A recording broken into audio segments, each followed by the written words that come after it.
Is that something you do? Hi, ladies and gentlemen. Hello. I'm Dallas Winston. Today I am joined solely by my good friend Connor Rabbi Rubish. Connor, what's up? Not much. I'm feeling very superior and very elitist right now because, of course, we were supposed to be joined by our. I would have once called him a dear friend, Zane Simon, but I think things have changed recently. Dear I don't friend, no know. longer. No Yeah, longer. I don't know what our relationship is anymore. It's adversarial. That's all I can say. We're opposed to each other now. Yeah. So Zane stiffed us, everybody. We've been sitting here for a half hour talking about very important things in the world, and we kind of, we like Zane. We're gonna overlook this, but we thought it would be fun just to be like really stupid and blunt, obnoxious dickheads to him. So, is there a name you'd like to call him to start the show off? No pressure. I'm just throwing that out there. That's all the pressure. That's all the pressure in the world. Well, I think before I called him a butt. I'm just throwing my I think hat in if the he ring. shows up, I think that just being incessantly called a butt would if he does show up late for this recording, that would be the worst possible introduction. I think he would. I think he would even like fail to analyze this card, which is like completely filled with recognizable names. Everything in his life would be thrown off. Weren't you saying something about how you wanted to brush his hair? Yeah, but like angrily. Like I don't like it. You know what I mean? He's not gonna like Fuck it your either. hair, Zane. Just let me comb it. Get it out of my face. Don't you guys hate Zane, viewers? He's just like so handsome, and yet he's also kind of got like this geeky, cool appeal. So he's like hip and young, but he looks like Ryan Gosling kind of. Don't you fucking hate him? He's just such an asshole. What a dick. Handsome fuck. Uh, Gotcha. All right, so once again, just a reminder of why you tune in to the utmost professionalism of this show and our banter. So Connor and I are going to stumble through this like a couple of gangsters, like a couple of half-bearded, unshaven, unwashed gangsters. I'm What not are we talking unshaven. about? I combed my facial hair. Once you start combing it, you're no longer unshaven. You're bearded. You know what I'm saying? You know what really makes you feel superior if you really want to up that in your arsenal? Get some kind of combing or grooming device specifically for your beard. Like it has no other use, and try to get a fancy one. Like if you can get some like platinum, gold-plated shit. Yeah. I'm just throwing that out there. Just life lessons for everybody out there. I do have a tiny pair of scissors, but I'm pretty sure they're sewing scissors. See, you should get some big ass like those sheep shears. Be like, hold on, I gotta trim this shit. I gotta get my lines. Yeah. All right, so my inner voice is telling me proceed with the show, Dallas. We're All right, looking so at viewers, we're looking at UFC 178. that's what we're looking at. Should we share our thoughts on this card? I don't really even think it's necessary. It's a hell of a fucking card. I mean, it's completely stacked. It's pretty stunning when you've got a main card that should not exist between Mighty Mouse, who I love, and Chris Cariaso, who does not belong in title contention.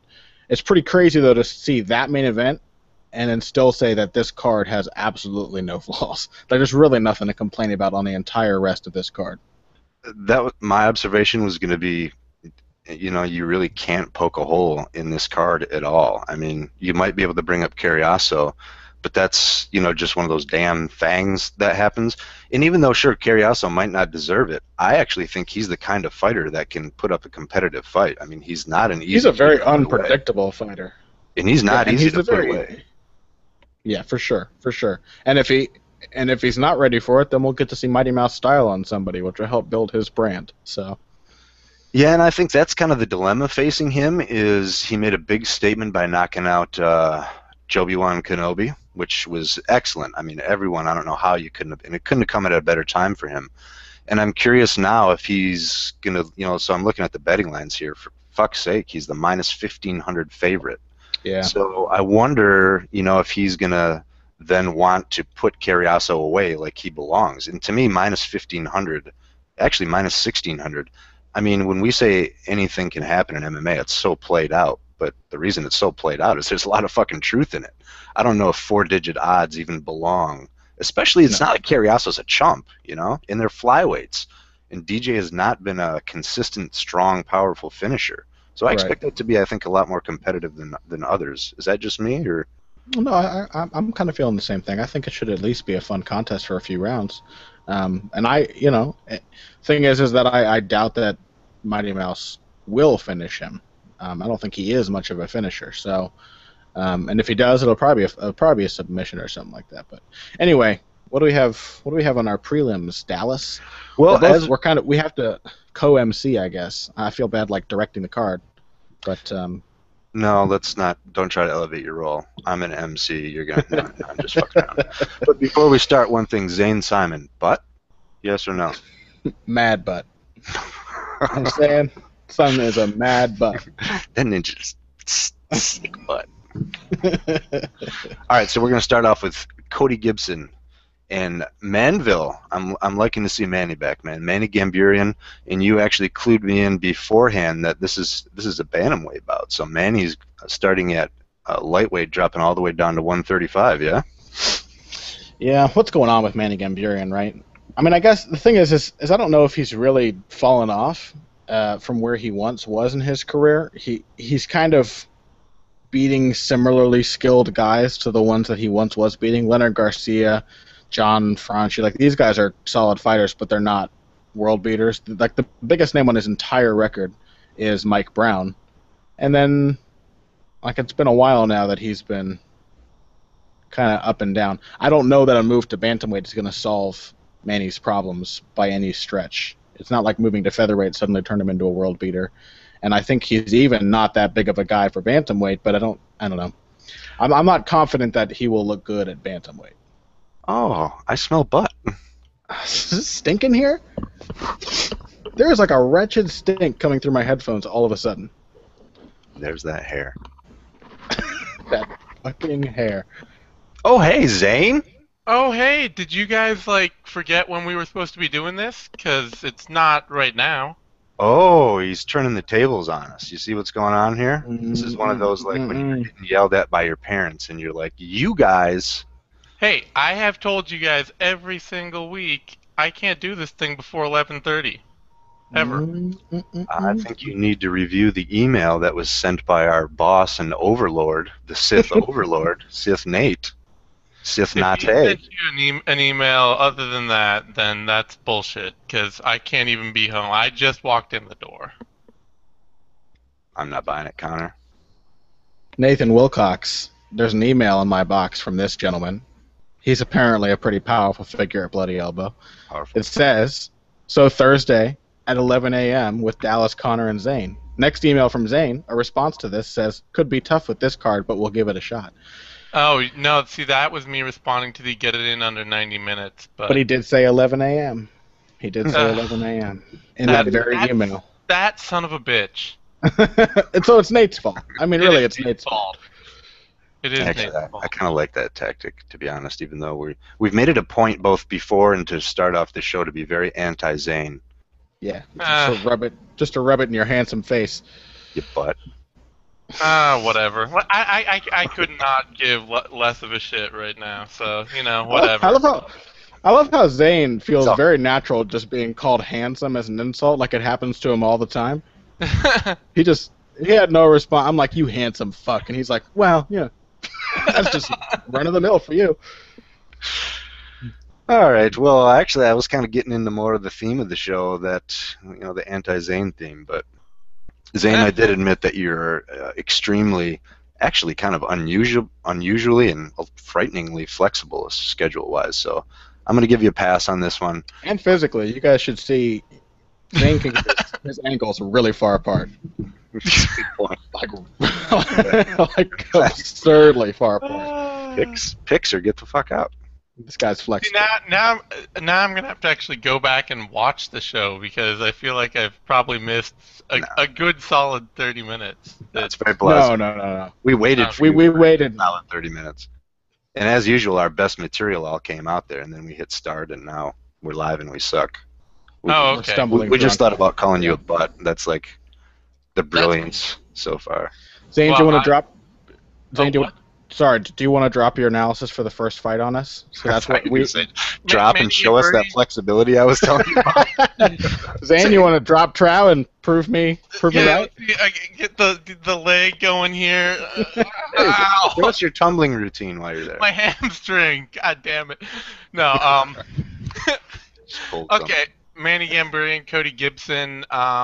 This is probably the right fight for Manny right now. He's moving far enough down the pecking order that getting somebody kind of a young guy on the upswing really is about all that makes sense. And Gibson probably has enough talent to beat Manny at a new weight that Manny hasn't fought before. At this point, Manny hasn't shown a lot of finishing tools anymore. He's not really a not big knockout threat. He has some power, but he's not accurate enough to hit people hard enough to he could put you on roller skates, but he's unlikely to get somebody out once he gets them there. And he hasn't shown submission threats since 2008 as a strong submission threat, so he's going to give Gibson a lot of time to work.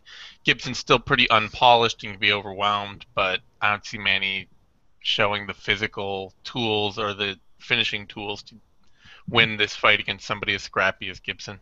Yeah, I think scrappy is a good word for Gibson. He's kind of unpolished in a way that very much suits his style because he's got this kind of whirling dervish thing going on the feet where it's like it reminds me of Court McGee kind of with his striking, where he's not necessarily heavy-handed or extremely powerful, effective, but it's like right, left leg, right hands. You know, what I mean, it's just he'll just constantly march you down and be throwing something. Just Well, and he always. did put Bedford on his ass with Oh one hell shot. yeah!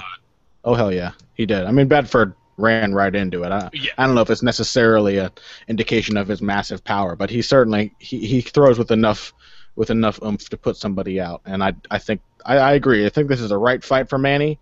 It will prove that he still belongs in, if he does beat Gibson. But I think I have to go with Gibson here. I think Gibson's just got more upside at this point. So is it weird that Manny hardly ever straightens his punches out? So he flurries all the time, but they're all like bent arm from the pockets, and they're furious and ferocious and enough to watch out for. It's kind of like old school shoot box. But like for a short guy, I mean, learn from Mike Tyson. Mike Tyson threw a lot of really good hooks and uppercuts and short, tight overhands, but the man had an excellent jab, and that's his entire entry game was built off of using that jab to close the distance. There's so many short fighters who throw only short punches, and then they're baffled when they get outstruck. I mean, Mark Hunt just showed the usefulness of a jab too, controlling the range against Roy Nelson, who only throws looping shots. Yeah, well, it does kind of. I will say, Gamburrian, he's probably he doesn't reflect well on Glendale Fight Club. I would say over the course of his career. I mean, he's been a solid fighter, but he doesn't show any one particular great skill in the octagon where you're like, oh man, they're really polishing X with him. You don't see his boxing and go, oh, you can see he trains under what is it, Trevedian, or what's his name? Taverdian. Or Taverdian, yeah. You're not saying, oh yeah, I can really see that boxing polish, or you're not saying, oh, I really see that great judo base all the time. He just doesn't. Like, he's been a solid fighter and he's well-rounded, but nothing shines for him. One more quick question, we'll move on. But when did Manny leave Hayastan and Gokor and go to? I guess I always kind of associate still him with Gokor and Hayastan. I think he just trains at. I don't know. Maybe he certainly trains at Glendale. Sherdog has him listed for both Team Hayastan and Glendale Fighting Club. Okay. Yes. So I don't know how often he trains at one or the other, but I know he trains with Rousey a lot. So actually, Cody Gibson comes in as a pretty substantial favorite here, averaging about -200 or -210 across the board, with Manny coming in the underdog at +160, or actually +155 up to +180 for the range there. The only thing I would say to watch with Gibson is that his camp is maybe not. I don't know how well his camp is going to bring him along. Who dat? Yeah, he trains with the Rhino Elite Doug Marshall's team. What are you saying? I'm saying that they maybe don't put the most polish on their fighters You in got the world. you got some shit to say about Doug Marshall, Zane? Is that what you're getting at here? I'm saying that Doug Marshall is awesome, and that he is not the product of a great training system. For sure. No, Actually, he kind of is though, because he's trained under Cordero for a while now. That's who really kind of helped him sharpen up his Muay Thai. but I don't think he didn't come up under Cordero. I mean, he's No. not crafted by Cordero. And Cordero is shown to be one of the best MMA coaches in the game at adapting other people's products to his style, but Marshall is definitely not. And more to the point, Cody Gibson is not trained by Rafael Cordero. He's strictly trained by that camp. So Well, he also works under Science. I want to say it's either Science or Soto. I can't remember who. One of them has a camp that they run out in the same Glendale or out in the same area as Doug Marshall's team, and that's like where they do all their wrestling is under them. I can't remember which one it is though right now. Well, we don't gotta get all serious. I was just kind of fucking with Zane, anyways. Anyway, yeah, that's All right. fine. Let's move on to the next fight here. This one I'm actually intrigued with because Kevin Lee is one of the few from not only from Michigan, but I think from Grand Rapids. He was trained there. But Kevin Lee and John Tuck from Guam. Connor, start us out on this one. I came out pretty harshly against John Tuck the last time that we analyzed a fight of his because he was fighting Jake Lindsay, who I know. So, and I guess that's probably also the reason that he really kind of sold me on his abilities in beating Jake Lindsay the way that he did. I thought he held his own, and I think Lindsay was in that fight. I thought it was actually pretty close in the feet. I think Tuck showed a lot of the defensive flaws that he has always had. He likes to come forward and throw shots, but it's not like he has any brilliant setups. He gets tagged when he's coming in, but he's got a chin. He hits relatively hard, and he's just a very physical fighter. So he's a very difficult guy. You know, he's like a much more polished version of Robbie Peralta. You know what I mean? Just kind of a guy whose style is built on physicality, but who knows what to do with that physicality. Kevin Lee, I think, is the same way, but he's much more of like the typical American amateur boxer, like very athletic, but chooses to employ that athleticism in a slick kind of way. Tries to be cool and lots of movement and of course tries to do things that he has no idea how to do, like when he was trying to do the Mayweather crab against Al Iaquinta and got completely pieced up in the process. It's a tough fight to call. I think Kevin Lee looked pretty solid in both of his last fights, even against Iaquinta when he wasn't fucking around with a boxing system he didn't understand. He was clearly a talented fighter. But I think John Tuck is just a step below Iaquinta in terms of a kind of a prospect test, and I'm not sure that Kevin Lee is good enough yet to beat somebody like John Tuck, who's been there, who has a kind of rough and tumble style, and will make the little chinks in the armor start to widen a bit. So I'm going to go with John Tuck, but I'm thinking a close fight. I'm going to call a split decision for John Tuck. Ooh, big. Just kidding. We don't care. Sorry,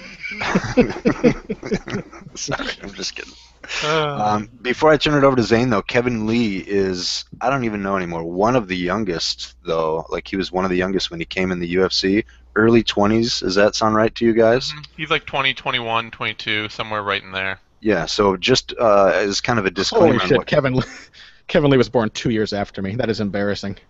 Oh, man. Well, young guy, and just based on what Connor said, I think it's pretty normal. He's freakishly athletic, a lot of skills, but I think now is the whole thing is for him is going to be how to put that together into a functional package. Zane, let us have it on this one. Yeah, the big thing for me is that I'm trying to remember what camp he moved to, but he changed camp after that fight with Iaquinta. He stopped training out of whatever tiny gym that he was at up in Michigan, and he went down to a bigger camp. I want to say he might have gone to, one of the Vegas gyms. Maybe it's a big camp in Michigan. Extreme Couture, I want to say, or something like that. not like he didn't go to one of the like top camps where I'm like, oh my god, suddenly. But it's certainly a better move than getting out of a gym in the middle of nowhere that was trying to teach him how to do the crab style thing. All right, all right, all right. But Easy. anyway, so I do think I'm the big so. What he showed in his fight against Jesse Ronson is that new camp is trying to rebuild him from the bottom up. They basically stripped out all of his boxing and kickboxing and are restarting him from basics. And he's showing that he's still a great enough athlete to beat other solid UFC guys. But yeah, I think John Tuck's probably a little ahead of him right now, just everywhere in skills. Especially in maybe his grappling attack and things like that. I mean, he's slicker on the feet, but this will be a very tough fight to call because I think Lee is a much more physically imposing and physically dominant fighter than Tuck. But Tuck throws hard. He's aggressive. He fights with a lot of abandon, and he's I pretty don't good. think Kevin Lee is the kind of fighter whose athleticism is used in a way. You know what I mean? I don't think he really forces his athletic ability on people. He's really he kind of seems to let his Yeah, opponents take the lead. I would agree I think that's like that slick athleticism you were talking about. It's that idea of like I'm gonna try to slip this and be faster and more agile, or he gets in on a good shot and he has some excellent wrestling that he uses to change direction and set up takedowns and things like that, where he makes things look easy. He's not the kind of guy that's just like picking somebody up with a huge double leg and throwing them against the floor and then Yeah. pouncing on them. He's smooth. He kind of reminds me a little bit of Rashad when he started, Hmm. Yeah. because once Rashad started to build his boxing, you could tell it had a very smooth flavor to it, and it wasn't the traditional kind of tightened, statuesque. It was very fluid, and it wasn't, perfect at first, but that was just the style that I guess he was most comfortable with, and I kind of see Kevin Lee following in those footsteps. Surprisingly, Kevin Lee is a pretty decent favorite here, minus 225.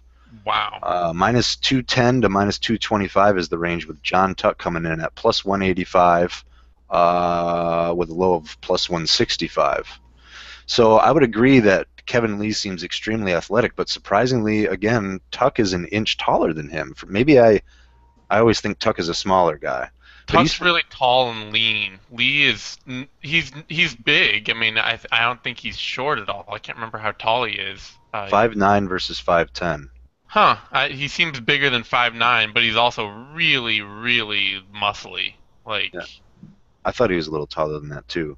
But John Tuck, it goes Zane, towards you're drooling a little bit. your butt. John Tuck is from Guam, which I always just feel deserves, just like if there's a Hawaiian fighting, like just you have to mention that because it's part of, kind of an advantage that he's tough, he's scrappy, he's durable, and he's not going to give you jack shit. So that to me so far is a fairly appealing option, at least if anyone's looking for an underdog bet. A For couple sure. veterans in this next one: Brian Ebersol versus John Howard. What weight class is this? Welter. Welterweight. So what was all that about Ebersol dropping to 155? Remember that was his whole thing, and then he took a welterweight fight on short notice. Who was that against when he was slapping the guy's hamstring all the time? That was Roy Yeah, Lee. he was James talking Head. about dropping a lightweight. I completely forgot about that. Well, because he showed up for that welterweight fight looking very deflated, and it was, I think Rogan said on the broadcast, it's because he was dropping to 155, and he ended up taking this one. So He got injured was the thing. Is that he got injured and he was out for almost for over a year between 2012 and I mean, should have. 2013. Yeah. If Brian Ebersol doesn't fight in a year, then something happened to him. Yeah, so he was out for almost a year, or for over a year, and he was talking about dropping to 155 during that injury layoff, and I think it just never happened. It was one of those things. He was like, "I'm thinking about it," and then maybe he just got a little out of shape over the year. Maybe he didn't, wasn't able to drop as much weight off and stay in like super thin fighting shape, and has just stayed at welterweight as a result. Well, a lot of diet and cardio changes if you're going to drop a weight class, and I'm assuming that having an injury kind of prevented all that. But either way, Zane, start us off on Ebersol versus John Howard. All right, I think I'm one of those people that got caught up in sort of Ebersol's weird Harrow. fighting style. The Harrow. I got caught up by the Harrow. Like, he's a really fun fighter to watch and root for when he's fighting well. He's kind of like, I guess I would almost compare him to Carlos Newton, or not Carlos Newton, but Emmanuel Newton. Not in the like. Well, yeah, I'd compare him to Emmanuel Newton, just in this sort of like awkward, jangly striking. Will throw a bunch of random spinning stuff out at almost any time, and beats guys that you don't expect him to beat at all with that awkward style. But I think much like, and I've talked about this before with other fighters. There are certain fighters, they come into the UFC and they have a much more complete or interesting game than their opponents expect, and they go out and they win a bunch of fights right off the bat. They do a lot better than people think they will. And then people start to get familiar with them. Because they've now seen them fight a bit, they start to scout them and they start to actually be able to know what to expect out of them, and those fighters immediately hit a brick wall. And I think Ebersol is one of those guys. I think that he did really well going out of the gate because he has this really awkward style. But now that he's had, 6 fights in the UFC, people know what to expect out of him. They know how to plan for that awkward style. And I think John Howard's probably going to beat him. Connor.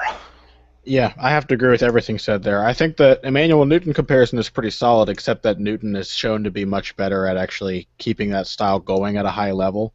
He's just craftier than Ebersol, whereas I think Ebersol for a long time has relied on being weird and unknown to his opponent, and he's just not unknown anymore. I mean, he was almost a fan favorite for a little while there. People were really hyped up about him.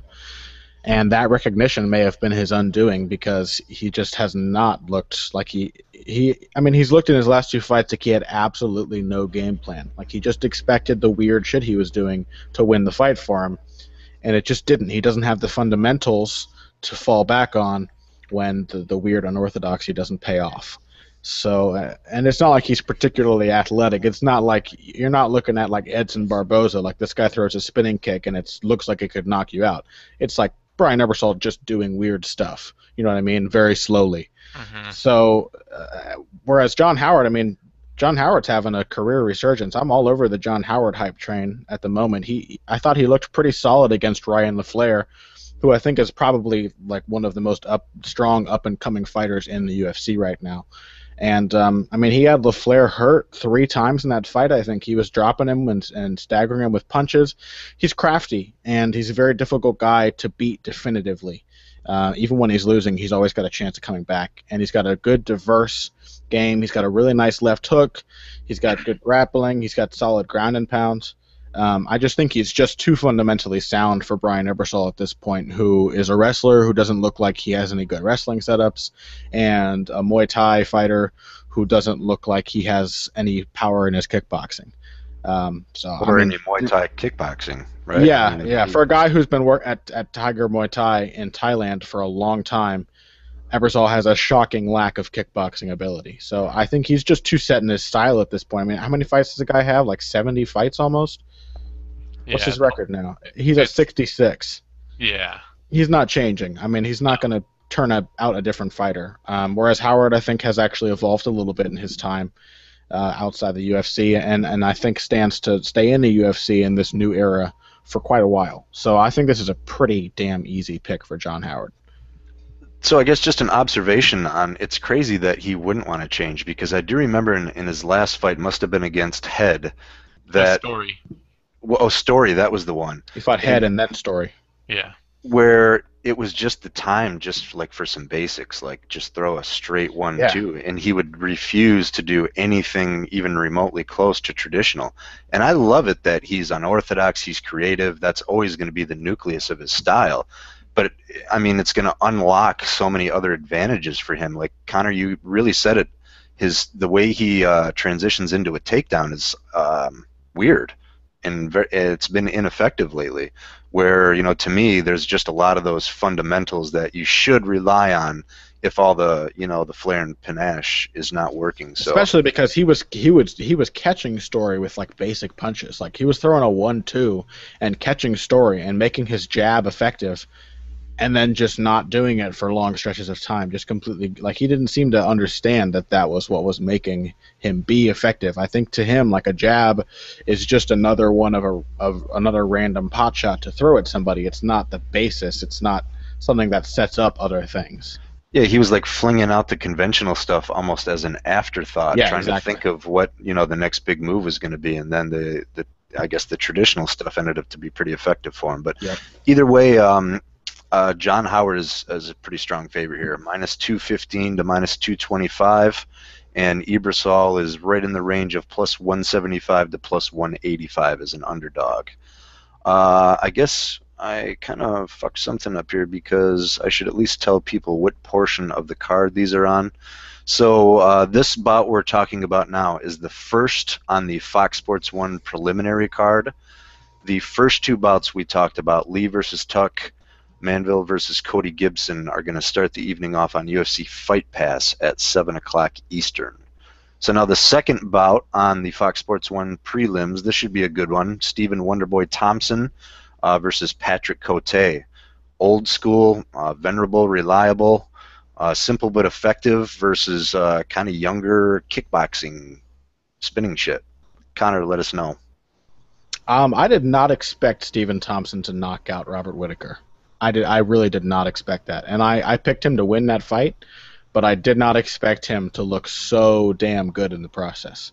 And it's really kind of sold me on how he's been coming along as a striker too, because having the style he had, I mean, that's great when nobody's trying to take you down, to be throwing random hook kicks and stuff like that all over the place. And that's great against guys who don't have good hands if you're in a point karate tournament. But when it comes to MMA, most guys throw punches more than anything else, and most guys want to take you down if you look like you are ready to be taken down.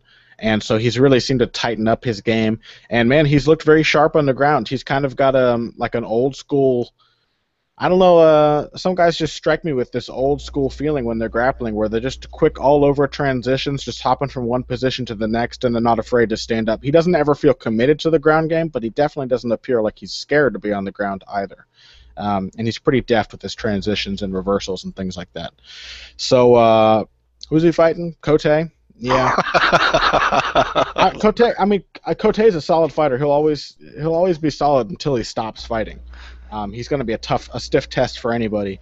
But, I mean, how easily did Cote get lit up by Alessio Sakara, who, despite being a pretty solid boxer, is really nothing special for mixed martial arts? And, that fight ended up being that decision was overturned, but he was, I mean, before the illegal shots to the back of the head, he was knocked out by Sakara. He was badly hurt. So I don't really have a lot of faith in Cote in this current era of the UFC. I mean, beating Kyle Noke is cool, and beating a completely washed up version of Bobby Volker is cool, but it really doesn't say much about your ability to beat a hot prospect. And Wonderboy is definitely growing as a hot prospect right now. So I think, I mean, I've got to pick Stephen Thompson. This is a good matchmaking. This is a guy who might try to take him down, or probably will, from a tactical standpoint, but who isn't a good enough wrestler to completely wash him out and kill his rise to the top 15. So I think he'll probably pull it out, and we'll see if he can crack Cote's legendary chin. So Stephen Thompson, probably a decision. Just two quick ones before I turn it over to Zane. I laughed so hard when you did that because there's been a bunch of times when I'm on here with Nate and there's a matchup and I just get all into one fighter analysis and I completely forget who the other guy is. But I didn't have the balls to flat out say, who the hell is this guy fighting? So respect for that. The other one, and I guess I'm unprepared for this, but memory serves that Stephen Thompson, God, who is it? I think his brother-in-law, someone not a blood relation but very close to him, is a real solid jiu-jitsu guy. For some reason, maybe Lovato Jr.'s coming to mind there. Oh, but, yeah. No, yeah, I think you're Machado, right. I think. Who is it? Is The it Machado Machado? brothers. Could be one of the Machados, but a real reputable, a Brazilian Jiu-Jitsu source Yeah, that it's it's Carlos close. Machado. Machado, yeah. So there you go. Machado, Lovato. You say Machado, I say Does that mean Lovato. Stephen Thompson has probably trained with Chuck Liddell? Or not Chuck Liddell, Chuck Norris. Oh, Chuck Norris. Yeah, he was ranked #1 in Chuck Norris's World Combat League, so And very likely, Chuck Norris learned jiu-jitsu from the Machado brothers. it's very likely he is trained with Chuck Norris. It's pretty cool. Zane, go. Well, you can't pick against somebody who's trained with Chuck Norris. I mean, I think first off, if we're just talking basics, like second of all, Cote versus Noak was one of the worst fights I have seen this year. I would say. It was terrible. They both looked I don't terrible, remember it, so you're probably right. and I actually thought Noak won it. Honestly, Cote got almost nothing done in that fight. Um, in fact, the whole time he was just basically a lay and pray wrestler. That was all Cote did in that bout. And so my faith in his ability to beat somebody like Stephen Thompson is zero. I seriously doubt that Cote can do. He doesn't seem to have the confidence in his striking anymore, and he's not nearly a good enough wrestler to depend only on that. So for Wonder Boy, the things I've been really impressed with, like obviously his striking right off the bat, but then the fact that he had some proficiency on the mat. But since then, what I'm really impressed with is the way he's putting everything together. And I guess the missing link was the clinch. And I can't remember who it was, but he's been using the clinch extremely effectively. And what I see happen in this fight is Wonder Boy is an excellent range striker, and Cote, I don't even remember him throwing a kick. You know, he's mostly a phone booth boxer type of guy. So the beauty of it is that Wonder Boy is so deadly out from the striking range with his movement and his long and unpredictable kicks that he can then change gears, almost kind of like Lyoto Machida. He's going one way, and his opponent's tendency is to constantly come forward. And the more they get frustrated, the more they overcommit. And the fact that he's been at certain times changing gears and coming after them and going into the clinch and using his height and length to at least neutralize their attack, if not further, amplify his own domination, to me is really a sign that this dude is not a kickboxer. He's definitely showing all the signs to be a mixed martial arts fighter. Well, one thing too, I like to mention about Thompson because he shows it in a way that a lot of fighters don't, and I think it's one of the things because a lot of people have hated on his kickboxing background as like pretty underwhelming for what the claims that go with it. He gets built up as like the undefeated kickboxing champion kind of thing. But the thing that really he seems to have taken with it into MMA is just ring craft. Like his feeling of footwork and movement in the cage and how to use his space to his advantage. And he does that better than 90% of the fighters out there, I would say. And it's one of the things, even beyond like technical, whether or not he's the most technical striker or technical has the most technical footwork or defense, his knowledge of movement and how much space and distance he has and how to create that space and distance is just absolutely on point. And he's probably trained with Chuck Norris. Big favorite here for Wonder Boy, -360 to -340 is the range, where Cote is +290 to +300. The only thing to me is Cote is very, very durable, and I don't think he's got the finesse and polish to necessarily hang with Wonder Boy, but this will be one where it's unlikely that Wonder Boy will finish him unless it's by submission. Do you guys agree with that? No, I think go. I think he could knock him out. Like I can see him knocking Cote out in my mind's eye. I can envision it happening. And it being one of those stunning moments where a guy whose chin used to be really, really a big boon for him just cracks. But it will be interesting if Cote can withstand the early onslaught, and we'll see if Thompson has completely shored up those cardio issues. Though I doubt Cote is going to press him enough to really wear him down. I wouldn't be surprised at all if Thompson knocked him out. Even if it's the first, it'd be the first knockout of his career, but I wouldn't be surprised. Hmm. I actually would. Not that it's impossible, but it would at least be a little, I don't know, eyebrow raising, I suppose. But either way, my point was that he's going to have to be pretty consistent in this fight. Cote, I see him being pretty overmatched in almost every area, really, uh, except maybe wrestling. But I don't know. It's going to be one of those where Cote's got those short jackhammers. So I agree, terrible matchup for him. But Wonder Boy's going to have to be real consistent all the way throughout. And it seems like just another random observation. These past couple fights, one guy in the matchup has been just kind of a tough, scrappy, reliable, durable guy without any super explosive weapons, but not easy to put away.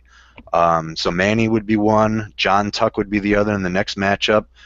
John Howard and Cote in this match they don't have the huge fiery offensive weapons, but they're going to be in your face throwing hands until you put them away. So, and to me that usually makes for a good fight. Just Yeah. little MMA 101 for you guys. That's why I'm here. Let's Uh, move on. James Krause versus George Masvidal. First observation: is this a weird selection for Masvidal considering his career / UFC trajectory? I think it makes total sense for Masvidal. Honestly, I think Masvidal is the kind of guy who, if Joe Silva ever counts on him to be a title contender, he's kidding himself.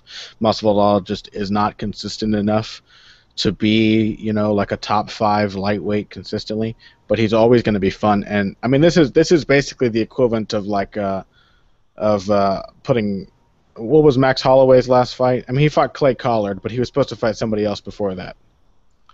oh, who is he gonna fight instead of Clay Collard? I can't remember, but the point is that Joe Silva likes to put together action fights, like two guys who are exciting. Usually they're like lengthy, gangly kickboxing guys with really wild kickboxing games, plus fun, dynamic grappling styles. He was supposed to Um, be Bektis, okay, yeah. So and then he was. Yeah, now he's going Miroslav up against Bektic. Coruscant. and Coruscant too. So, I mean, Joe Silva likes to put together these fights between guys like this. He likes to put like Carlos Condit versus Matt Brown and James Krause, Jorge Masvidal. Like those are similar types of matchups, and so I think this makes total sense because Masvidal is a guy who you can always rely on to have a fun fight. You can always rely on him to get in trouble in the first round, and James Krause is the same kind of fighter. He's not going to get in trouble early. In fact, I think that's his strongest advantage in this matchup that he doesn't. But James Krause is the same kind of guy. He's like Max Holloway. He's dynamic. He's got all kinds of wild strikes that he's not afraid to throw. He's not afraid to get taken down because he's got a good guard and a good get-up game. He's just kind of a fun. I'll say dynamic 100 times in a row, but that's kind of the word that defines both of these guys. So I think this makes sense. Also, James Krause is technically coming off a win over Jamie Varner, so this is kind of a building fight for both of these guys. Well, and Krause was getting kind of silly with it in his who was that he fought? Stout? He threw an uppercut elbow and a cartwheel kick, maybe. Oh yeah, he was having fun with Stout. Yeah. So me likey when Joe Silva does that kind of thing. Zane, your thoughts, sir? I'm all right with this matchup, but I guess I have very little faith in James Krause. He feels like he's sort of like the American Kichi Kunimoto to me, where it's just like, he has his UFC career so far has been a surprise sort of late guillotine over Sam Stout, then a TKO to nutshot body kicks from Bobby Green, loss, and then an ankle injury over Jamie Varner. And it's just sort of like weird happenstance after weird happenstance after weird happenstance. And so any of the like hype or anything about James Krause where people are like, oh no, he's really great. I'm like, okay, I'm really like nothing has really sold me on that quite yet. Like I see some fun things going on, but I also see a lot of really fluky stuff going on. And it's hard for me to then pinpoint over somebody like Masvidal, who is basically the, battle-tested war wagon that will always drop the first round and put himself in trouble. But I can always depend on George Masvidal to at least show up and fight consistently all the way through. He'll get outmatched by guys in very specific situations, but it seems to be guys who can put a much higher work rate and level of athleticism against him, those seem to be the guys that tend to beat him. Fighters like Gilbert Melendez and Hobeloff and guys like that can just press him and press him and press him and press him. And I don't see Kraus as being that kind of guy. He can pull out some fun stuff, and I expect that he will probably come close to knocking out or submitting Masvidal in the first round. Almost. I mean, Masvidal's like T-Bow in reverse, basically. Over under. All right, over under on Masvidal almost getting finished in the first round. I don't know, like 2-1. So I'll go Masvidal to win the decision, but it'll be, it should be fun, but I don't trust Kraus, basically. So I agree what you said about Masvidal, and to me the key with those two opponents, especially you mentioned Kabalov and Melendez, is that when he's pressured, he's got, I still think, fairly underrated wrestling. I think he showed a lot of that still in the Semtex fight. I think we might have lost Connor. But when he's pressured, when someone's coming at him and throwing hands, and he can't change levels and attack their hips and take them down, that's when I think he gets in a lot of trouble. And to me, James Krause seems like the kind of guy he can take down. I'm not saying he's dominant in that aspect or he's going to dominate from there, but I think just being able to disrupt his forward pressure and momentum with a takedown will be a big key for him here. Yeah, I mean, Pat Healy fight was a perfect example of that, in that Pat Healy had the only success Pat Healy had against George Masvidal was when Healy came forward throwing combinations into the clinch and working the body. When he came in and he was throwing hands and working his dirty boxing game, Healy was really successful. And then Healy didn't have enough faith in that offense, I guess, that he wouldn't stick with it for more than short bursts, because every time he would then try to just clinch up and wrestle Masvidal schooled him. Just absolutely tore him up in the wrestling game. Yeah, it's kind of like what we were saying before about Ebersol, where Healy seemed to be throwing hard aggressively just as a means to set up his clinch or to get into contact range, and then he was discouraged once he couldn't do anything from the clinch, when really it seemed like what was effective was, his setup, kind of his secondary attack there. Yeah, very much so. So it'll be, it's definitely, I think, like I say, I think Masvidal, he's like T-Bow in reverse, where you always know T-Bow's going to drop the third round of every single fight he's in. And Masvidal, you always know he's going to drop the first round of every single fight. And that's kind of what I see going on here, is that Kraus is just the kind of fighter to catch him with something early and then not quite be able to put him away, and then Masvidal will come roaring back and take the next 2 rounds pretty dominantly. So as of now, Masvidal is the biggest favorite on the card. Really? Yep. Minus 360 to minus 400. That is actually kind of shocking, considering. I mean, I would say that Thompson should be a much bigger favorite over Cote. He's close. One big favorite on this card. As of now, 12:20 Eastern, Thursday the 25th, the highest Thompson as an underdog is minus 360. Oh, wait, actually, Demetrius Johnson isn't a higher favorite over Chris Cariaso? I said so far, I think. If I didn't, I meant to. Oh, okay. But yeah, we talked about that before you came on. Triple or four-digit numbers being thrown out on the main event. I was going to say, wait a minute. Wait a second. All right, so now we're moving on to our next one, the headliner, if you will, for the Fox Sports preliminary card, the return after 3 years, the Dominator, Dominic Cruz. I guess I want to just get your take on him drawing Mizugaki for his first fight back, because I know there was a lot of talk on whether or not he'd come right back in and fight for the title, and people were saying, wow, that's a tall order. But I mean, I know Mizugaki maybe isn't considered the number 1 or number 2 contender, but that is still I think a pretty tall order coming back. Yeah, and I mean, Mizugaki at this point is, I think, proven top 5. He's the kind of guy he may never challenge for the title again, but he's going to be in that conversation for quite a while. He's probably hit his peak right now. I think that's probably the biggest.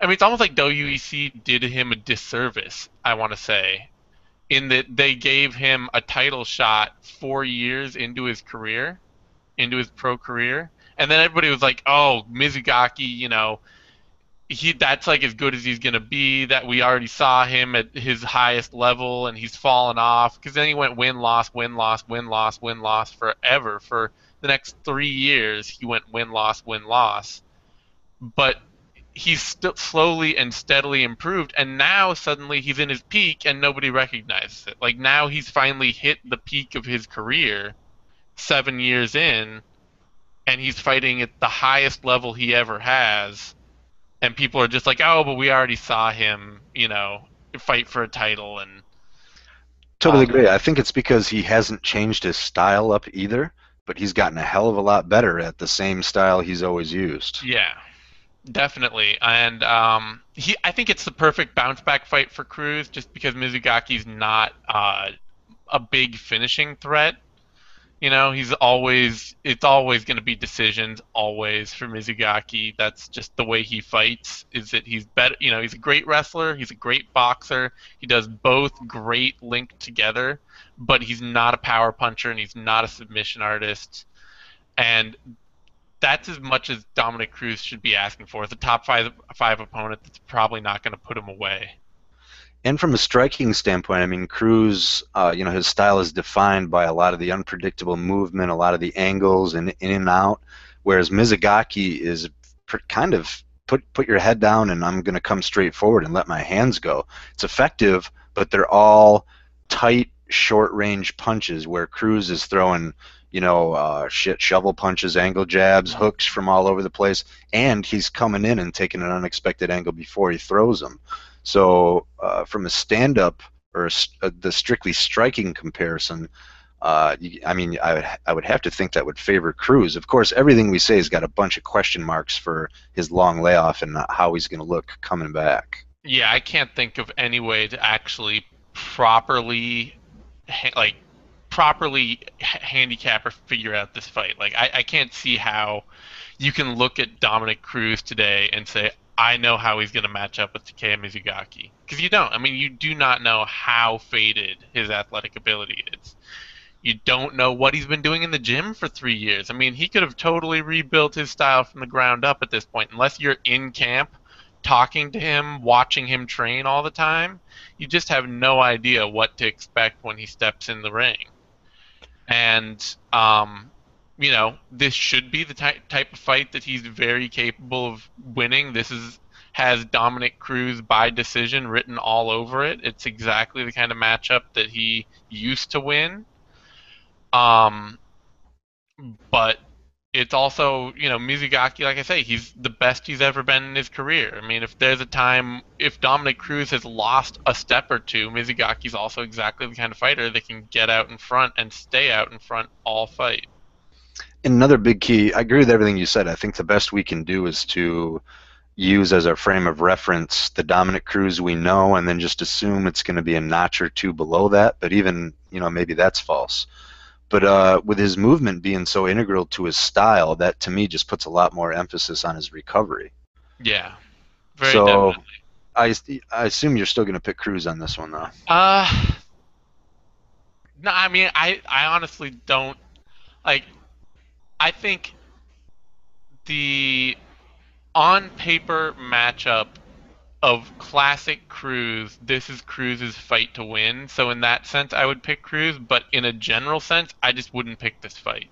Because there's absolutely zero practical reference that I can use to know what Cruz is going to look like coming in.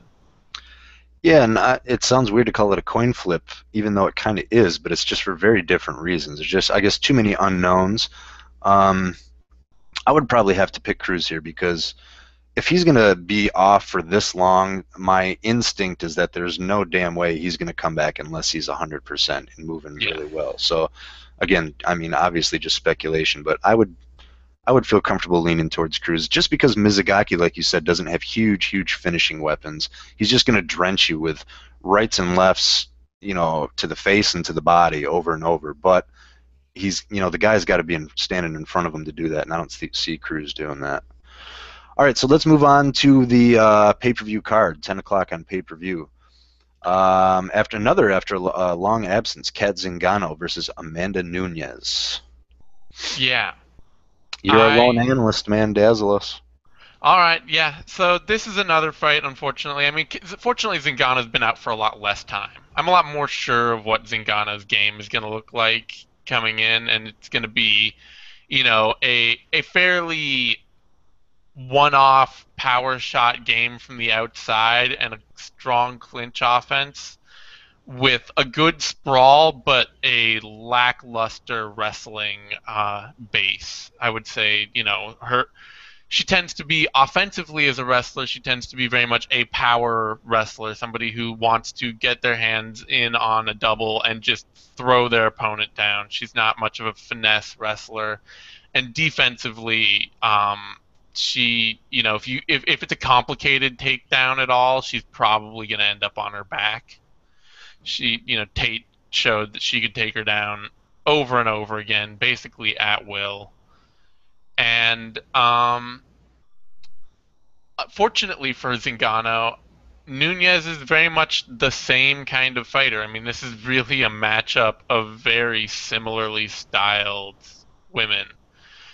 She doesn't have a very complicated takedown game. She's very much sort of a power shot, drag down kind of fighter. She doesn't have a very complicated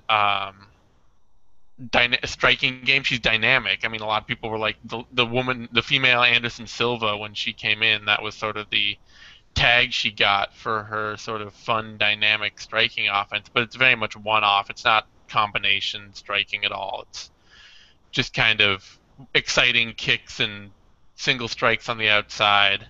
And then she's got a pretty powerful clinch game. So I think Zingano's shown herself generally to be a bit stronger finisher standing up.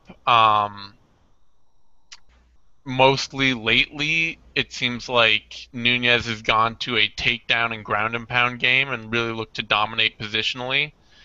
And I think Zingano's just a bit stronger and more powerful, and a lot more technical. But it should be a close fight. I mean, this is also definitely a toss-up just because of Zingano's injury and layoff. And if she comes in looking rusty, Nunez is certainly a good enough athlete to get through her. So I'd pick Zingano, but it's a close fight.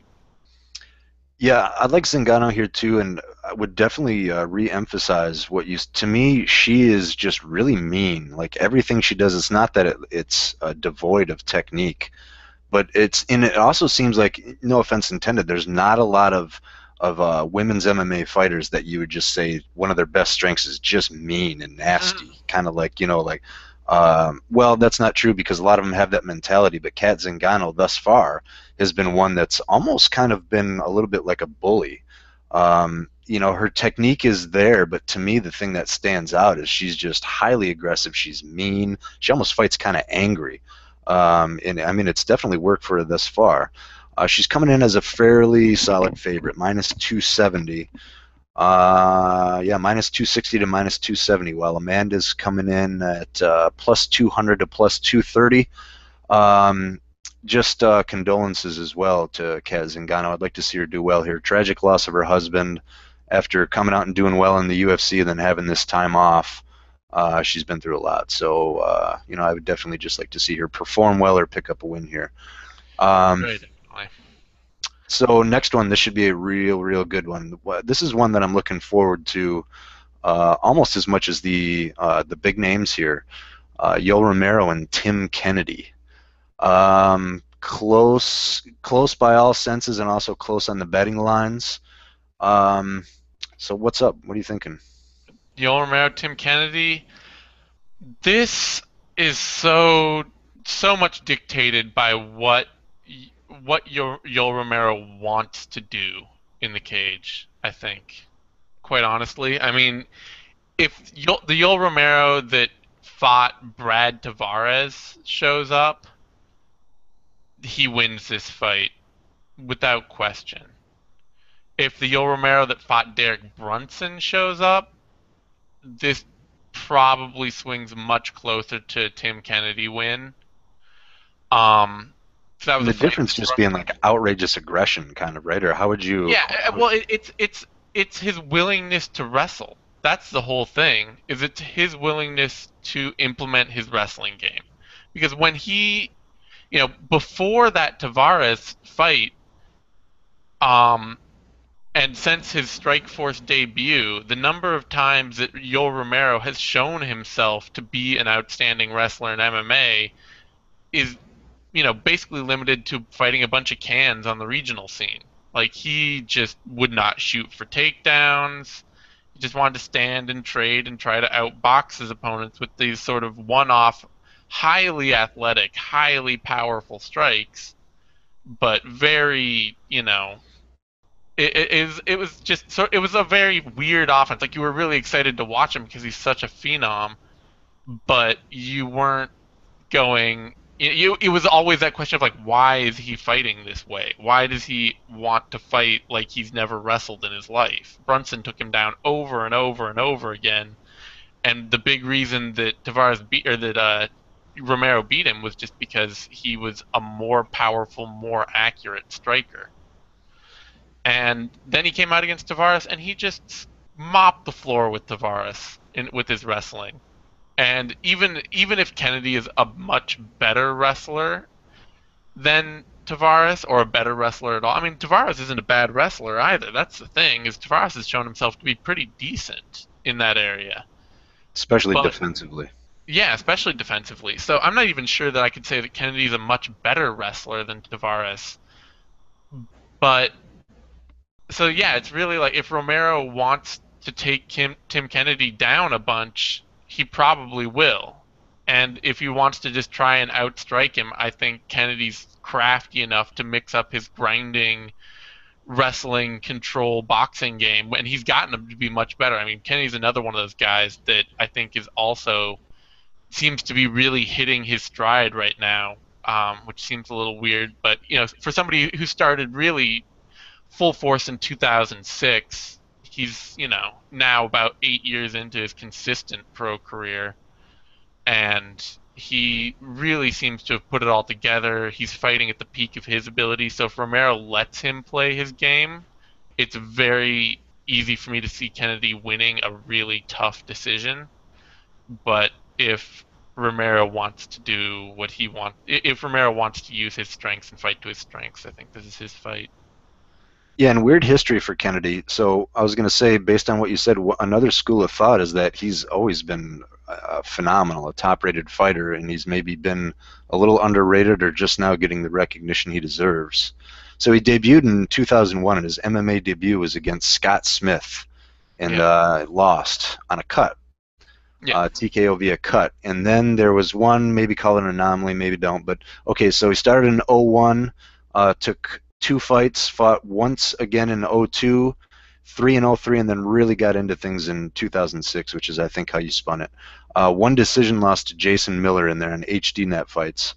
But really, the point is since then, his only two losses are, you could either call them at least competitive, some think they were controversial decision losses, to Jacare and Luke Rockhold. Hmm. So, I mean, that's really reputable. I mean, Kennedy is a really solid fighter, and I think if there was any way to really show what a pimp-ass grappler he is watch his fight. Who the hell dives into Hodger Gracie's guard fearlessly? I mean, Hodger Gracie had his Yeah. back, and to be able to survive that and come back and win, to me, is, I mean, it speaks volumes about the guy's toughness and potential. I would, however, say, given what I just said, that both Rockhold and Jacare, to me, were very, very athletic, and they were dynamic strikers who pestered him but didn't do it predictably or in a straight line. Romero is kind of more of a straight line guy, but he brings kind of like a level of striking that is not even really comparable to either of those two. So, and really, so Romero, he was an Olympic wrestler for Cuba. So I think Brunson took him down, because it's MMA. Romero is so fixated on his offensive, firepower, that anytime that happens, you're then vulnerable. You can't be, rock solid defensively when you're throwing as hard and as often and as fast as Romero does. So I'm kind of leaning Romero here. Did you make a final pick? Yeah, I'm saying that I expect Romero to win it, but if he fights like he did against Honey Marks and Derek Brunson, I don't think he will. And Kennedy fits the mold of the guy I was talking about before. So Romero has all these just volatile weapons, and Kennedy is just tough as hell. He's durable, and if you give him 1 inch, he will take it. And I would have to say, like, for whatever it's worth, like being mentally strong, like heart, will, fortitude, and all that shit, I would put Kennedy right up the top with the best of them. And Oh yeah, he's a pretty smart guy too. that's why I think that what I say is if because Romero gave Marks and Brunson a lot of opportunities to beat him, a lot. Like he gave up a lot of position. He got hit a lot in both those fights. And those are the kind of opportunities you can't give Tim Kennedy. His game is too solid, it's too well rounded, and he's so persistent in his offense that Romero cannot give Kennedy an inch, which is why I'm picking him, but it's under this idea that he comes out because Tavares, he didn't give Tavares a millimeter. There was not like a second of that fight that Tavares was in it, and he was working the whole time to try to get in it. You know? The definition of being overwhelmed, pretty much. Yeah. One of Romero's specialties. Although Tim Kennedy has almost never been overwhelmed. Yeah. I mean, he's not the kind of guy that comes out and gets run over. Extremely intrigued by this one. Close on the betting lines, too. Slight underdog for Kennedy, plus 110 to plus 125. And Romero coming in at about minus 145 as an average across the board. Yeah, that makes sense. Now we're getting into the juicy bits. Conor McGregor, Dustin Poirier. I guess to lead in, first, I guess just talk about Conor McGregor. Some think he's getting too much hype. Some think it's obviously well-deserved. Where are you at as far as that? Oh, it's well-deserved. I mean, even if you don't buy him as a future title challenger, even if you are so maybe he's in the top 10, but he's not never going to be top 5, which I'm very much in I think he'll obviously be top 5 pretty directly. But even if you don't think that, he's very much a fun fighter to watch, and he's made the best of every single opportunity the UFC's given him. I mean, there is not a fighter that I can think of, except Chael Sonnen, that has done as well with the opportunities that the UFC has given him to promote himself. And the thing is, more than Sonnen, McGregor's a really fun fighter to watch. I mean, Sonnen was kind of a grinder, He got all this lead up to in the cage, and then he'd get in the cage, you'd be like, oh, okay, that fight's all right. I'm not going back and watching the greatest Chael Sonnen highlights anytime soon. Or if you did, it would be the moments leading up to the match, not the match itself. Yeah. So McGregor's a really fun fighter to watch, and I'm honestly happy to see, I'm happy to see him getting the push. They need to do it with somebody, and he seems like the perfect guy. Well, he's a shoo-in because the dude is so exciting on the feet. So I don't think he gets, or maybe I'm just not plugged into the MMA pipeline anymore.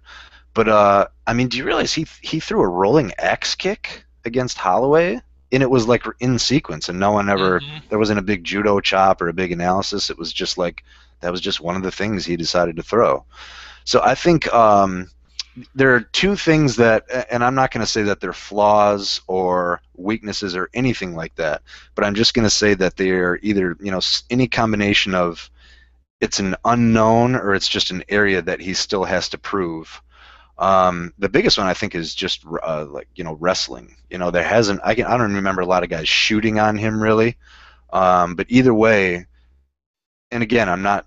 You get semantics when you get a guy as hyped and who looks as good on the feet as him. So I'm not making a big deal out of this. But personally, let me say it this way: I would feel a lot better about his status, once he faces a legit takedown threat. Do you remember anyone even shooting on him? I think Brimage tried maybe, briefly, in like the 30 seconds that fight went on. But I think one of the things about that, and it's one of those things that gets ignored a lot, and it's sort of like It's a problem a lot of elite strikers face. If criticism a lot of elite strikers face is that if your footwork is really excellent, you don't give guys many opportunities to shoot. It's not even like you don't let them complete takedowns.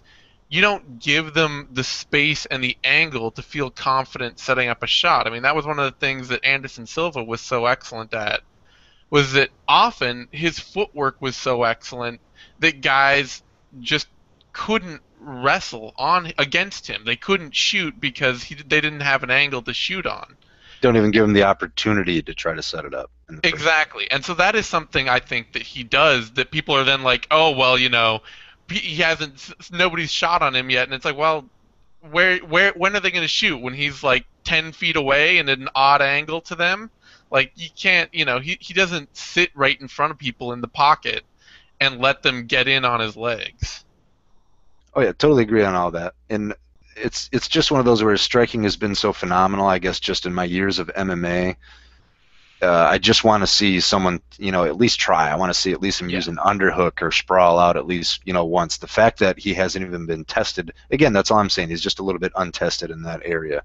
Can you think, I mean, anything else to you that you're not sold on? Or, I mean, I don't want to, otherwise we have a lot of praise and a lot of good things to say about him. Yeah, I mean, I think that his style, and this is probably something that I would say of Justin Scoggins as well, is that his style looks, and it looks better than it necessarily is. And it looks great and it is good, basically. It's like it looks amazing and it is really quite good. Yeah, like usually when people are fucking around and clowning, but he is fucking around and clowning, but with, I mean, an elite level of technique. Is that what you're saying? I'm saying, yeah, I mean, he's excellent, excellent, excellent, but he still gets hit. Like, he still does get hit a bit in exchanges. He rolls very well with punches, so he rarely gets hit clean. But he often comes in with a preset plan of how he's going to strike. Like, he'll just sort of come in with a hard strike, and sometimes he'll just walk straight into something. And he'll roll with it right as it comes in on him so that, he's got great reaction so that he doesn't usually take the full brunt of it. But he does get hit hard, or he does get hit coming in on strikes or coming out of exchanges sometimes, just because he's so supremely confident that he's not going to be. Early on in the Brimage fight, which is weird because that was pretty one-sided, but it was odd. Brimage was coming right at him, throwing straight punches, and he, nothing big, but he got hit a couple times, and he was moving straight back and putting his hands up. And then all of a sudden, it was like the angles kicked in, like someone flipped the switch. And I'm agreeing with both your points. The other one, he reminds me a little bit of kind of the Diaz brothers in that what you were saying is he's coming forward and he's focused on his own combination, and I think his chin has been good enough, or his punches are strong enough where he's willing to take one to land one. Yeah. And so a lot of times he comes in and just kind of like retracts his head back a little bit and comes in knowing he's going to throw really hard, and whoever's in his way is going to fall over. Again, these are tiny little things, but that can be something where I mean, it's scary in MMA to be hittable. But again, I'm just trying to make this fair and even because there's a lot of good shit to say about the dude. His timing is ridiculous. He's not only is he like really dynamic, jumping switch kicks. He was throwing the a lead leg hook kick. I mean, the rolling axe, like just crazy shit. But he does it with so much composure and fluidity, and his timing is crazy. Yeah. And his sense of angles, both with his feet as he's coming in, where he's where his opponent is and how he's going to counter that angle and what he's going to throw with. I mean, it's actually really ridiculous. And the dude is one of the most exciting fighters around right now.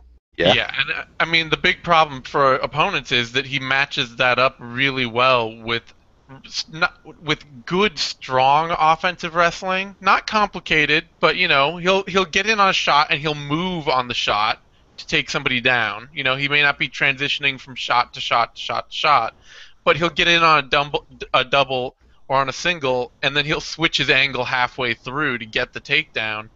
And his ground and pound, that's like the one point where that is actually like an Anderson Silva comparison that I would make for him. is that Nasty. he has that ground and pound where he will control his opponent utterly from a standing position while landing like laser-like strikes to the chin from that position.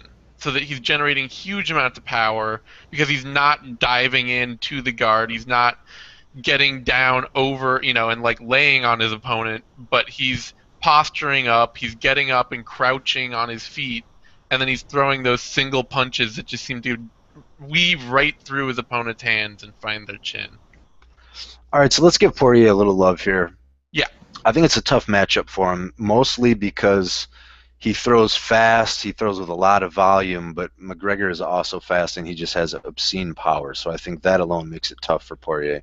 However, he's the kind of guy that is just like gradually earned my respect throughout his career. He's tough as nails. He's pretty well-rounded.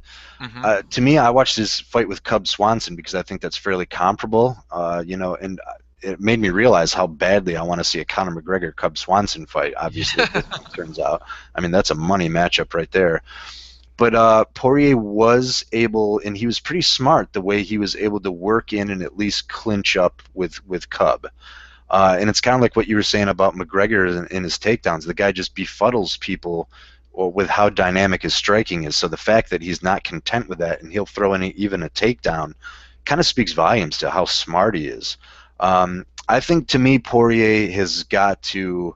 I don't think he wants to, nor will he survive just standing out in the fringe and throwing hands with McGregor. So to me, even if it's unsuccessful, he's got to pose the threat of a takedown and/or a clinch entry just to keep him honest. Agree or disagree? I somewhat agree, except that I think honestly the biggest strengths for Poirier in this fight are that to date his chin has been absolutely uncrackably solid. He just has a granite chin, and whenever he's gone strike for strike with pretty much anyone, he's been the more powerful puncher. Except for the Korean Zombie. I would even argue that the Korean Zombie ended up having to and ended up having to school him on the ground, ended up having to shoot in on him and take him down. And I thought he wobbled him before a couple times, but either way, it doesn't matter. But the point being that like especially in the Cub Swanson fight and in the Eric Koch fight and all and even the Coruscant and the Brandao fights where he had a more obvious advantage. And he did get wobbled by Coruscant. Like, he will get wobbled, but so far his chin has been very solid. But the thing is that when, he maybe doesn't have fight-ending power where it's just like, where he's going to knock somebody out with one punch. He has very few knockouts. But he seems to just hit harder. He seems to scare fighters out of their striking. And that's a power. That's something that I would be interested to see if he could do against McGregor. Is if they get into an exchange and McGregor doesn't like immediately sort of rattle Poirier's cage. If Poirier can come back with a couple of really hard straight punches that just make McGregor start to second guess his striking game or his striking advantage. Couldn't agree more. Yeah. If you watch every McGregor fight, the first thing I thought after watching all of his fights is right off the bat, Poirier should sit down and just throw a meatball right at him because if he does not fear you, he will start not only just he'll start walking forward with his hands out. So I think it's important that Poirier gives him a reason to respect him and not be able to just barge right into range and try to find his chin. Yeah, and Poirier does have the ability to do that. He's really strong. He's really strong. He's really good. He's much better in his striking than people think he is because even though he's not necessarily the most technically polished striker, he's very consistent, very high output, and very powerful with pretty much every strike he throws. Even just his little straight punches, his jabs, his crosses, his hooks, everything seems to come with enough power to be challenging to his opponent. I like that little burst where he just throws really short, tight, straight punches. Hmm.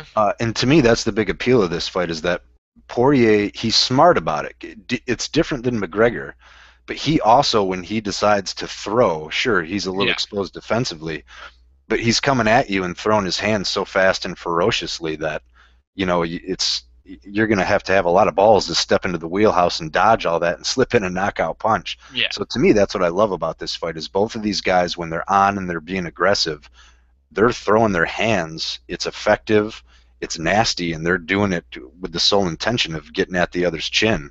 So that usually, it's a good formula between yeah. a couple talented guys. So I assume you're leaning McGregor here. I'm leaning McGregor. One last thing I want to say, though, that the big game changer is that the report that McGregor hurt his hand. So coming in, there's a report, I think Meltzer put it out, that nobody's talking about it, but McGregor hurt his hand and has been training to wrestle more and to try and stay away from the striking because of it. And that could change this fight entirely. Did the report indicate which hand it was? I don't think so. It was just let's see if I can dig it up quickly. Yeah, it's um no, it says report from Ireland that McGregor suffered a serious hand injury within the last few weeks and had electrical tape on it of late and spent time working on defensive wrestling techniques that didn't involve using his thumb. Um, Now in Las Vegas was shown with his hand all wrapped, but nobody has publicly acknowledged the injury. Hmm. So kind of another unknown in there. Yep. Could mean a lot, could mean jack shit. Yep. Um, Favorite is the McGregor minus 280. That's about the average. Excuse me. Poirier's at about plus 240. Probably okay with that. I actually think that Poirier is really tough. I do. Yeah. Obviously, I'm leaning McGregor here. Just think his fluidity and timing, the way that he can back off and land like a retreating hook, to me, that's what's going to favor him. But at the same time, I just feel like I don't know. I want to make sure I'm giving Poirier the credit and the respect he deserves. Well, to Uh, date, the only way Poirier's been beat is by guys who could take him down and grind him out. That's the only way that Swanson, Korean Zombie, or who was that beat him early when he was at lightweight. Danny Castillo, I Danny think. Castillo. I mean, Yeah, that's the only way he's lost fights, and that's not McGregor's game. So it'll be an interesting matchup. it's a good point. And still, like I don't want to make a bigger deal on this, but so far the book on McGregor is he has two losses. They were both, I believe, in the first round and by submission. And Poirier has extremely underrated grappling skills. I think he's only listed as a purple, but he has showed me skills that have led me to believe he's way beyond that. So to me, that's just something that's interesting. I want to see that. I'm not. I want to see Poirier, go after him, try to take him down. I'd like to see how McGregor looks working off his back against a guy like Yeah, Dustin. Poirier's definitely an aggressive submission grappler when he gets in scrambles. I Oh mean, yeah, he will try and lock something up and make it happen. yeah, nasty like Frank Mir style. Like, fuck your technique, Playboy. Your arm don't bend this way. All right, here's our last two: co-main event and main event. Believe it or not, I've actually been sitting here for 2 hours as of now, but I don't want to rush through these important shows. All right. Um, or these important fights. Donald Cerrone, Cowboy, will welcome Eddie Alvarez to the UFC. Um, Everyone's looking at this as fairly even. I got to be honest. I like Eddie, but I've for some reason been leaning slightly towards Cowboy here. Maybe it's just his, longer, more dynamic Muay Thai and Eddie's tendency to kind of catch a good hard shot early in the fight. Is it? I don't know. How are you seeing this one? Do you see Alvarez as right off the bat being, I guess, equatable to Cerrone as far as the top lightweight? I do. I think that Alvarez is definitely in that conversation, and I would not be at all surprised if Alvarez beat Cerrone, um, beat him early, or beat him. I wouldn't be surprised at all if Alvarez just totally schooled Cerrone, but I also wouldn't be at all surprised if Cerrone kind of came back after a hard first round and was able to beat Alvarez. I do think Cerrone almost definitely loses the first round of this fight. Well, let's see. Wasn't there a trend that Eddie? I guess it's not that he loses the first round, but he would always take a really good hard shot in the first round. Yeah, that is true as well. I mean that does make it tough that Alvarez is not a fast starter. He's typically run into a wall early in fights. But so is Cerrone. I mean, they're both guys that tend to start poorly, and I think the difference for me there is, and this may be a bad read on this, but that Cerrone, I remember it wasn't that long ago that he talked about like I've never seen Eddie Alvarez fight. That was a big quote of his. Hmm. And some people are like, oh, that's just bluster. That's just whatever, Donald Cerrone. But I'm pretty sure that that's actually probably accurate. Cerrone doesn't strike me as a guy who watches a lot of tape. I know he's been quoted several times as saying that he basically like walked into the gym to train like a week before a fight, and he's the kind of guy that just likes to get out there and fight whenever possible and gets as much time in the gym as he can before a fight, but isn't he's not a devotee of training or film or any of that. Very, And very, very few fucks given by Donald Cerrone. yeah, very few fucks given by Donald Trump, and that makes him a shitload of fun to watch. But it also means against strikers with a reasonably complicated game, you get fights like Donald Cerrone versus Edson Barboza, where Cerrone was just getting the pants beat off him for 4 minutes of that fight, and then he suddenly pops out a little jab and Barboza goes down. And wasn't he in big trouble early in the Melvin Gillard fight? Yeah, big trouble in the Melvin Guillard fight. Um, I would, he even Adriano Martins, I would say, was out in front of him for the first couple of minutes of that fight before he decided to kind of sit back at kickboxing range and try and find his rhythm. And that's the death knell against Donald Cerrone is the moment that you sit back at kicking range and you try to like wait and look for your shots and look for your openings. You can almost there'll be like a switch moment where he'll suddenly find his rhythm in a fight, and from there on out, it's almost impossible to beat him. And doesn't it seem to be when he's dictating, like at first he's a little hesitant, not that he's necessarily only looking to counter, but it's like when he finally gets to the point where he just tries to take over and starts flowing offensively, that's when things tilt his way strongly. Yeah, very much. I think the problem for me is that, and not to compare Eddie Alvarez to Anthony Pettis, but Alvarez doesn't have a typical striking game. A lot of the fighters that Cerrone has beat well, you guys got Jim Miller, Adriano Martins, Evan Dunham, even KJ Noons or Melvin Guillard or Jeremy Stevens are guys that they have a fairly predictable offensive output. I mean, it's a fairly traditional kickboxing style, even if they're faster or more powerful or things like that. It's very much like, straight left, straight right, hooks, uppercuts, all that kind of thing. Alvarez has a lot of slick footwork. He likes to come in with that lunging right hand. He likes to mix it up and feint and change up his combinations really well. He's, for his defensive flaws, he's a fairly technical boxer. And he's got fast hands. Yeah. And because of that, I think, and because Don Cerrone doesn't watch a lot of tape, he doesn't necessarily train for any specific opponents, it seems like he's going to fall into this trap of going out there and being like, I've got the game to beat Eddie Alvarez. And Eddie Alvarez is the kind of guy who watches a ton of tape, who really dissects his opponent's abilities going into a fight. And it just seems like he's going to have an advantage in a fight at a very high level. He's going to be the more prepared fighter.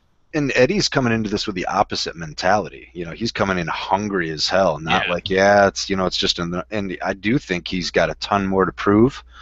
To me, what makes Eddie's boxing so dangerous is not only kind of like what you said, it's not like super unorthodox, but it's never the same. He's never the kind of guy that comes forward throwing a one, one, two, that kind of thing. But I think maybe it's natural to the way he boxes, or maybe he did this intentionally, but the way he's crouched down and he lowers his level always makes you concerned that he might shoot on top of that. And the dude is just so explosive. I mean, when he has his feet planted and he decides to go, whether he's throwing leather or he's going after your hips. I mean, shit goes down at light speed. And the reason I love this matchup is, first of all, both these guys, we kind of talked about, they have a tendency to either start slow or eat a shot. They have great chins. They always recover, and don't recover enough to be valiant and stumble around. They recover. They're back. It's like, Yeah. okay, yeah, I was just, almost unconscious, but now they're game and they're, throwing full bore. So that being said, both of them have good heart. Excellent strikers, except Eddie's almost purely a boxer. Cerrone's, Muay Thai. Long and lanky for Cerrone, short and compact for Eddie. Eddie, to me, has a clear wrestling advantage, though Cerrone is no slouch. The exact opposite with submission grappling. Cerrone is excellent, though, Eddie it's not like he's poor in that area either. So it's kind of like this weird mixture of different levels that somehow all come together into a pretty damn close, in what seems to be an equal fight on paper. Most importantly, this should be a firecracker. This should be a slobber knocker. Yeah, there's no way this fight's boring. There's no bad Eddie Alvarez Donald Cerrone fight that exists. Totally agree. Who are you taking? I'm taking Alvarez. I honestly think that his emphasis on preparation at this high a level and his slightly less orthodox game are going to be the difference against Donald Cerrone, who doesn't prepare that way. I think that's one of the big reasons that Donald Cerrone drops the big fights when he gets them. When he gets that chance to really, have that number one contenders fight and almost fight for a title or fight for a title, he drops it. And I think a lot of the time it's just because he's going in there to fight. He's like, yeah, fuck it, I'm just going to throw down. And, I've got my game, you've got yours, we'll see who comes out on top. And Alvarez is much more like, I've got my game and I've crafted it to yours because I've been studying you intensely. And that should get him the win here. Speaking of intensive studies, just two things. One, I forgot to actually mention, from watching the Poirier and McGregor, watching them preparing for that analysis, what really stood out is McGregor's uppercut, because Poirier does have a tendency, when trouble comes in any form, to kind of keep his head in the middle and just cover, double, kind of not a complete double forearm block, but to drop his head down. Cub Swanson started to tag him with that a little bit. And if McGregor unloads and he starts to default to that position, that might be bad. Yeah. I said that because one thing to me that I don't know why, this could just be, I'm pulling it out of my ass, but Cerrone has that beautiful switch kick. Mm-hmm. When he throws it, even though it's technically kind of a roundhouse kick, it's not the kind that travels in a big, long, wide arc. It's really tight. And Eddie's the kind of guy, when he comes forward, like when I was saying, you don't know if he's going to shoot or not.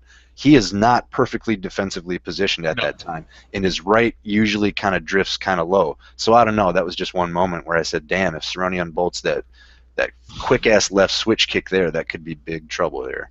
Yeah, I do wonder if I do. Alvarez is so aggressive though that I do kind of think he's just gonna. I think he's gonna get on him and stay on him early, and never really let Cerrone find that rhythm and that pace that he needs to really get that kind of switch kick. Because those kind of techniques for him really only come when he's found that flow and when he started to get that rhythm.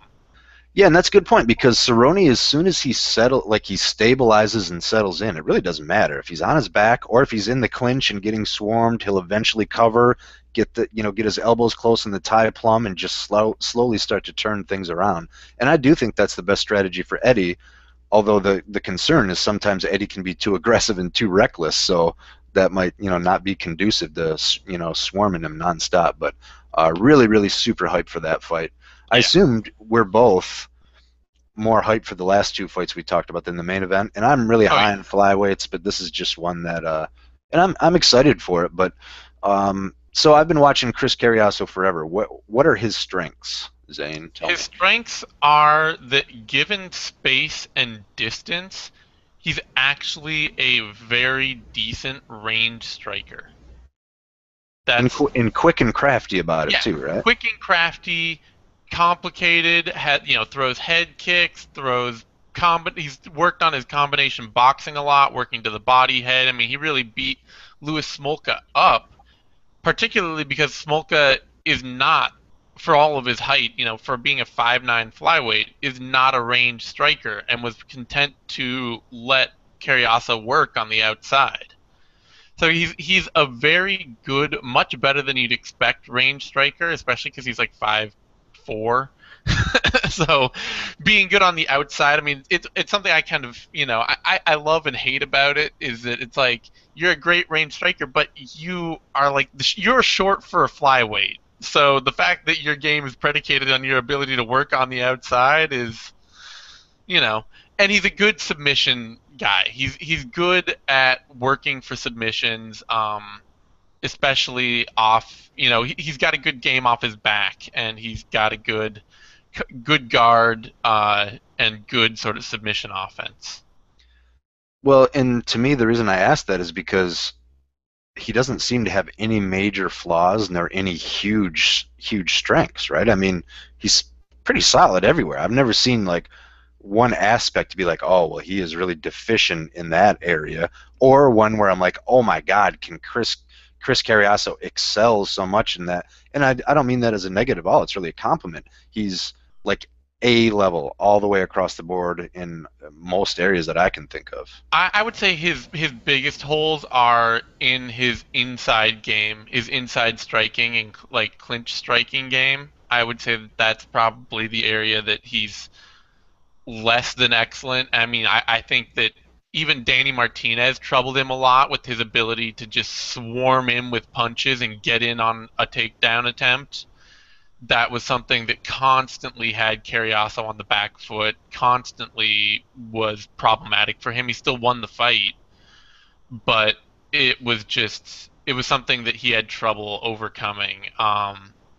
So I think that his inside game can be a bit sloppy.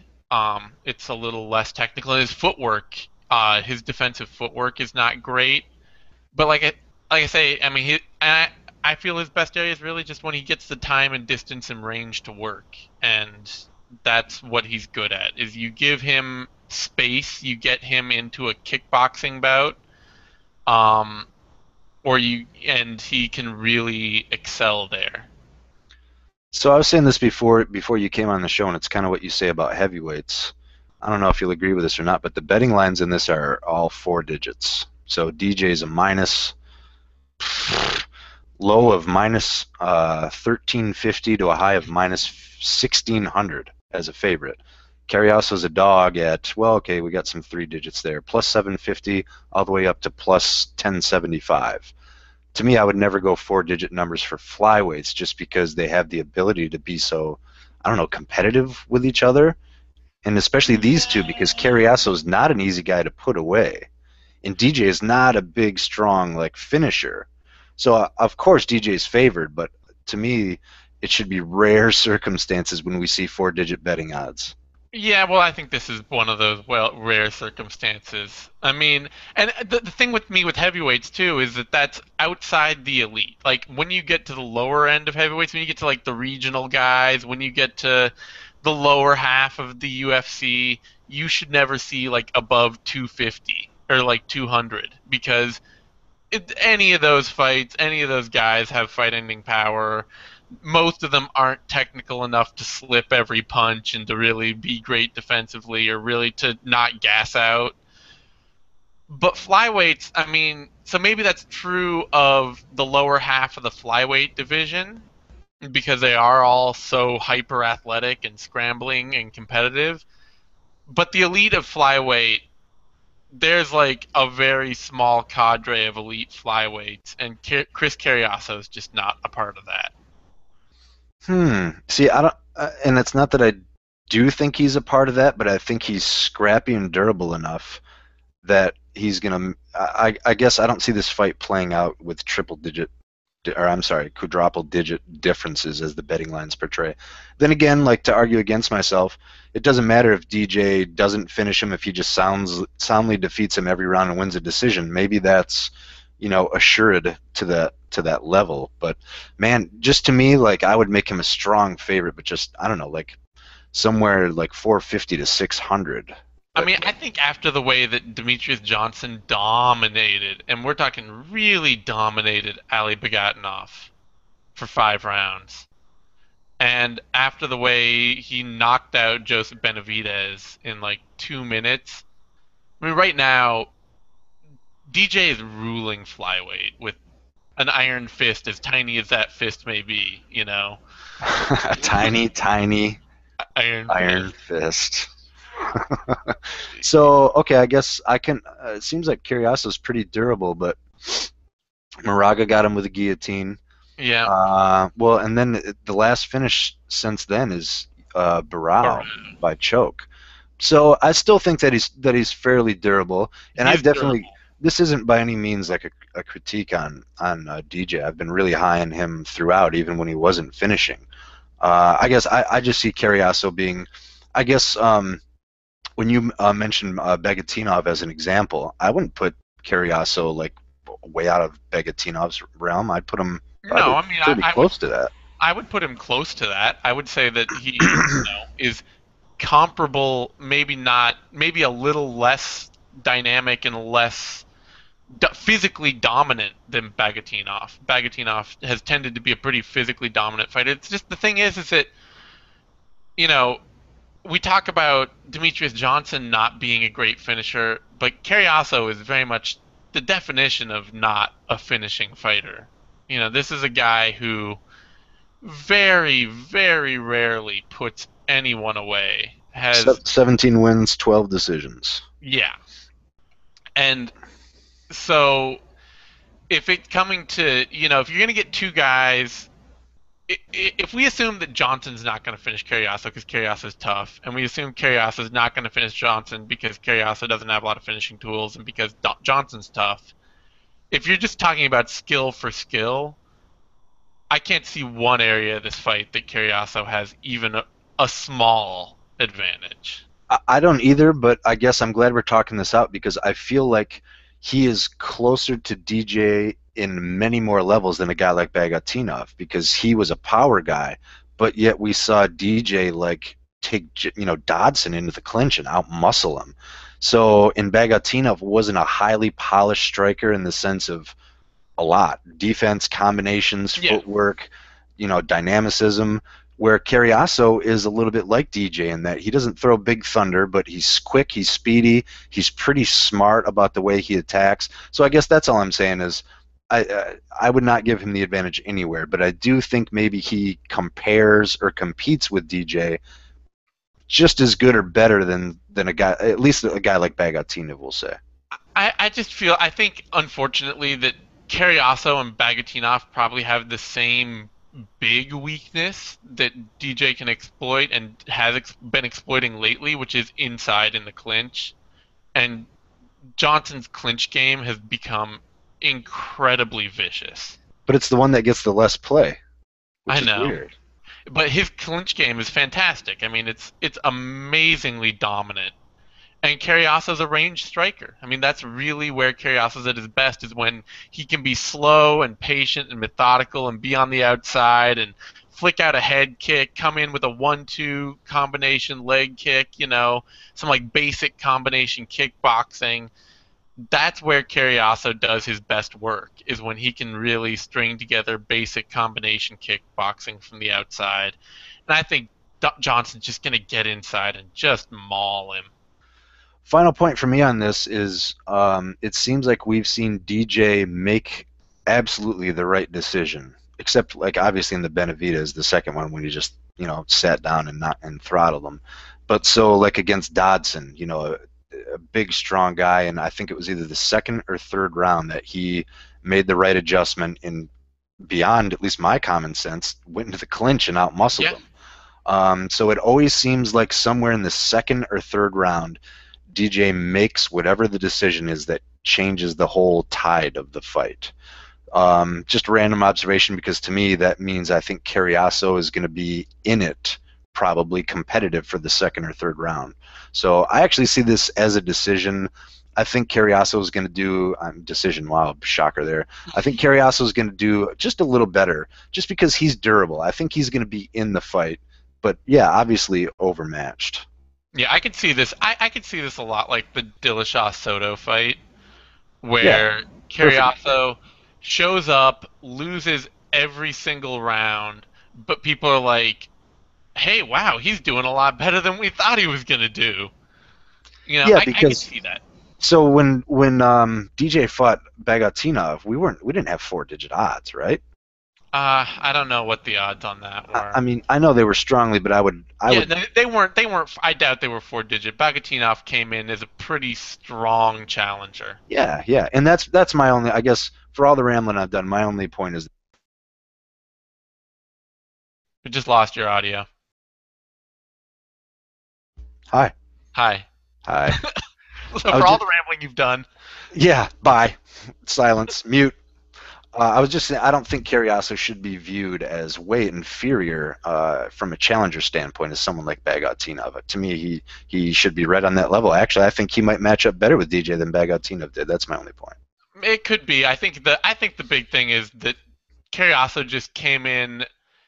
He came in as a challenger that nobody expected or was looking for. Bagatinov had this very real build. He was coming in, he was reasonably hyped as a very good Sambo practitioner, world champion in Sambo.